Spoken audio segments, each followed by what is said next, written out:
Estamos de regreso a losperiodistas.com, Arturo López Juan, Víctor Alarcón Requejo. Pues vaya incertidumbre con estos dos casos, el desalojo de la bufadora y el asunto de los micros, pero tú, Arturo, decías que cuidado con los jóvenes.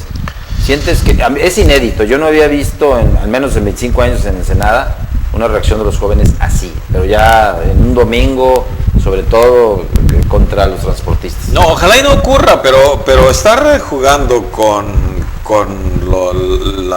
el bienestar de los jóvenes, ¿no? Con el ánimo de los jóvenes es muy peligroso.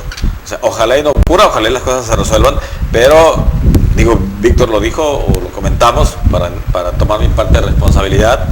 En otras ciudades, pues la quema de los camiones. Primo de un amigo. ¿No? Primo de un amigo.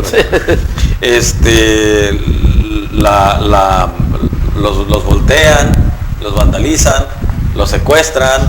Entonces, ojalá y no lleguemos a eso, ojalá y quepa la prudencia. Ese es el tipo de autobuses que hay en otras ciudades. Ahora, mira, estamos viviendo una situación en la que se generó un rezago artificial.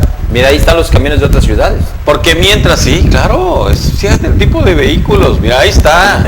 O sea, igualitos. Y tú vas a pagar 7 pesos. 7 pesos cuesta ir. No, esto es en Guanajuato, ¿dónde es esto? Guadalajara. 7 pesos en Guadalajara. Bueno. Sí, pero ahí entra el gobierno con un programa, con recursos, sí. O sea, le ponen atención. Donde la gente sí manda, pues, ¿va? Sí, pues. Digo, si de esas nos vamos, ¿no? Si vas a cumplir. Bueno, eso. decía yo que se generó un problema artificial. Mira, mientras los líderes de los transportistas estuvieron ligados al gobierno con Enrique Pelayo, durante esos 3 años no hubo incremento. Y que no digan los transportistas ahora que no les han otorgado el incremento. ¿Sabes que sí fue el incremento el día del apagón? ¿Nada más? En sesión 1. Cuando fue el apagón binacional, sesionaron y ese día dieron el aumento. Septiembre 8. Exactamente. Exacto. Fue un aumento, pero... ¿De qué año?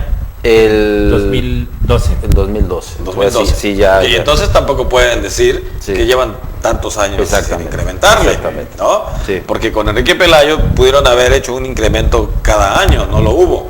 Entonces no se pueden quejar del rezago, porque en ese momento los liderazgos del transporte pues estaban dentro del gobierno. Claro. Y justamente en las dependencias que tienen que ver con el control en la unidad municipal del gobierno. ¿Por qué? Bueno, porque en ese momento el negocio del pasaje no era tan importante, era más importante el negocio político que los líderes hacían con el gobierno. Entonces, pues hoy estamos viviendo una situación que no corresponde pagar a los ciudadanos. Yo estoy de acuerdo en que la inflación y todos estos, los costos, pues suben, pero no es para un 35% y de manera arbitraria. También es cierto que el gobierno ha pecado de indeciso, porque debió haber resuelto a favor o en contra del incremento y habérselo notificado a los transportistas. Sí, porque se ha prolongado la petición claro, del mes, se ha prolongado mucho. Claro, la autoridad tiene la obligación de darle una solución. Y es que el tema del transporte, viéndolo un poquito más de fondo, ¿no, que Arturo? Trae pecado de origen, porque el transporte colectivo, si bien son empresas, para el caso son cooperativas cuya tarifa depende de una autorización del municipio, del ayuntamiento. No es el caso, por ejemplo, bueno, sí, se parece a un poco, pero son paraestatales las que nos dan los servicios de agua, de energía eléctrica, son paraestatales que dependen que los congresos locales les autoricen sus tarifas. En este asunto, por ejemplo, tratándose de transporte, el transporte colectivo de pasajeros que no es urbano, sino es foráneo, el que va a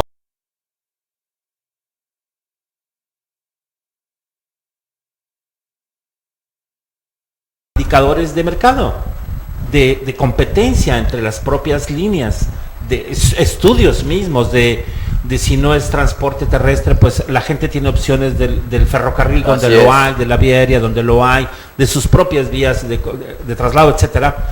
Pero aquí estamos en un pecado de origen entre gobierno, empresa, cooperativa, política, partidos. Se hace aguada la masa en este asunto para efectos de las tarifas, porque no es posible tener que en otras ciudades, a propósito de con la homologación del IVA, que hay productos similares que cuestan lo mismo en Chiapas a los que hay en Baja California, que fue el principal argumento. ¿Cómo es que tenemos tarifas en Guadalajara de 7 pesos con transporte 10 veces de mayor calidad a transportes que están contaminando, maltrato, tarifas excesivas como si fueran de primer mundo. Es decir, no hay una correlación, pues. Y todo se debe a esa autoridad amorfa, a esas decisiones que se toman que no tienen que ver ni con la calidad del transporte ni con la tarifa. En efecto, Víctor, pero aquí en Ensenada la cuestión del transporte está inmersa en situaciones muy, muy raras. Que inició la administración de Enrique Pelayo Torres con el asesinato, y fue una ejecución de un dirigente del transporte. Arturo Castellanos, regidor. Y que era regidor, ¿verdad? Entonces... primer asesinato político en Ensenada. Exactamente, y viene de ahí, pues. Y de transporte. Exactamente. Y pues tú lo decías en el corte. Cambiamos de tema, ¿te parece? Mal aliado el transporte de los gobiernos y de los partidos, sí, claro, de los partidos políticos, porque como dijo Arturo, los personajes que han estado al frente de estas cooperativas, bueno, terminan siendo regidores, funcionarios y todo ese tipo de cosas, y pues secuestran a la ciudad. O sea, ellos pueden darse el lujo de paralizarla y ya dejaron crecer esta criaturita, pues. Ya la dejaron crecer, hacen lo que quieren, desafían a la autoridad y todavía los llaman a que se porten bien, ¿verdad? No, a negociar lo que ¿Sabes qué? hicieron de una Pórtate manera bien, ilegal, ¿no? Óyeme, pues de qué es... Fíjate, hay un principio en la ley de servidores públicos, ¿no? En donde un servidor público no puede participar en obra pública. Por conflicto de interés. Claro. Aquí estamos ante una situación al revés. Alguien que participa en un servicio público y en una concesión pública pasa a ser autoridad. Eso es lo que los diputados deberían de ver y observar, y ahí puede haber una aportación importante. De hecho, se debe revisar toda la legislación que tiene que ver con el transporte y otras cosas, pero ahorita estamos hablando de este caso. Que es el caso de la regidora Columba Domínguez. También. A eso se refería. Y está en la comisión de transporte. Y lo que vivimos con Pelayo. Ya en el caso de Raúl Carrillo. Claro, en el caso de Raúl pues Carrillo. ¿por qué? Era titular de la Unidad Municipal de Transporte y dirigente municipal de Dicen transporte. en mi rancho que no se puede chiflar y comer pinole al mismo tiempo. O sea, o están en una posición de concesionarios, no, fíjate, de usufructuar un servicio público, una concesión de gobierno, o estás en el gobierno. ¿En cuál de las dos? Es como darle al principal constructor de Ensenada pues la dirección de obras públicas, ¿no? ¿Qué ha sucedido? No, bueno, ha sucedido y también tenemos un secretario de pesca, pero bueno, que tiene... o el rey del ajo, que era ¿no? Con la venta de motores para... Digo, yo no digo que venda, pero lo que yo digo es que la sola presencia de alguien que se supone tiene conflictos de intereses, pues debería estar impedido, ¿no? O Antonio Valladolid, que era el secretario de Agricultura en Antonio, el Estado. El anterior, Antonio Rodríguez. Perdón, Antonio Rodríguez, ¿sí? Así es. Y hubo lana y créditos para los pinos y, ¿no? Pues es que ese es el asunto, donde pues quienes pagan las campañas, quienes hacen el caldo gordo en las campañas, luego cobran la factura y por eso hacen este tipo de cosas. ¿Quiénes participan en los cierres de campaña? ¿Quiénes forman parte de esas caravanas? Sí. ¿Quiénes le ponen las calcomanías en las ventanas, no? Todo. Los anuncios. De un lado y de otro, porque... No, es que... Bueno, yo decía hace rato que son huérfanos de partido político. Sí, así o es. sea, ellos van a donde les conviene, a donde creen que va la corriente, a donde creen que va el ganador, ahí se suman, se van a la cargada. Sí. Porque no están pensando en cómo mejorar el servicio público, están pensando en cómo mejorar sus privilegios. También quien defiende, aparte de los... Digo, no es que uno quiera ser mal pensado. Los conocemos, son buenas personas, pero esas cosas ocurren. ¿Quién está defendiendo aparte de los locatarios? El licenciado José Julio Santibáñez Alejandro. Él estuvo de consejero de la Judicatura y ahora está en contra de la resolución judicial, ¿verdad?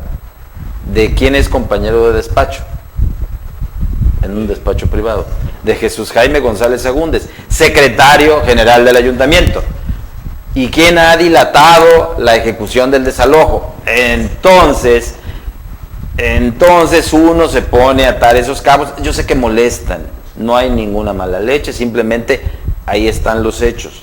Sí, no sabía que José Julio estaba, porque del otro lado está Jaime Palafox, sí, ¿no? Del sí, es que es parte, mira, estamos hablando de la politización es una gran familia. de una es una gran familia, ¿no? Qué bonita familia, sí. O sea, ¿de qué estamos hablando? Pues de la politización, del juego de intereses, hombre. Aquí no estamos hablando que a los señores locatarios les interesa mucho que el punto de interés turístico, eso no les interesa, nunca les ha interesado, tan es así que tenemos un cochinero ahí, o sea, ¿por qué nos hacemos? A la autoridad tampoco. ¿Cuántos años tenemos con un famoso fideicomiso que ha servido para maldita la cosa? Ese fideicomiso está como derechos humanos. Si no existiera, las cosas estarían mejor, porque se darían por peso propio. Ya lo provocamos. Qué bárbaro, ¿no? Pues las cosas como son, ¿no? Decíamos. Las cosas como son, punto. Sí, y este tipo de situaciones que entiendo que haya quienes presumen que conocen las tripas y cómo corre todos los circuitos antes, durante o después de un conflicto. Pero ante una comunidad que de repente observa que su ícono turístico pues está en conflicto, está en abandono y que pues está en una situación muy tensa, y por otro lado donde pega mucho en el bolsillo, que es en el transporte público, pues ¿cómo le vamos a hacer, no? ¿Cómo le vamos a hacer? ¿Qué se requiere? Es responsabilidad de los ciudadanos, porque yo puedo salir aquí y decir, es que como el gobierno no está actuando, entonces los ciudadanos tenemos que organizarnos. Bueno, ¿y dónde están los partidos? ¿Dónde están las instituciones? ¿Dónde están los gobernantes? Están ahí y quisieron estar y pidieron estar ahí para resolver las cosas. Y ofrecieron, con mucho énfasis, resolver las cosas. Bueno, que las resuelvan. Vamos a un corte, regresamos.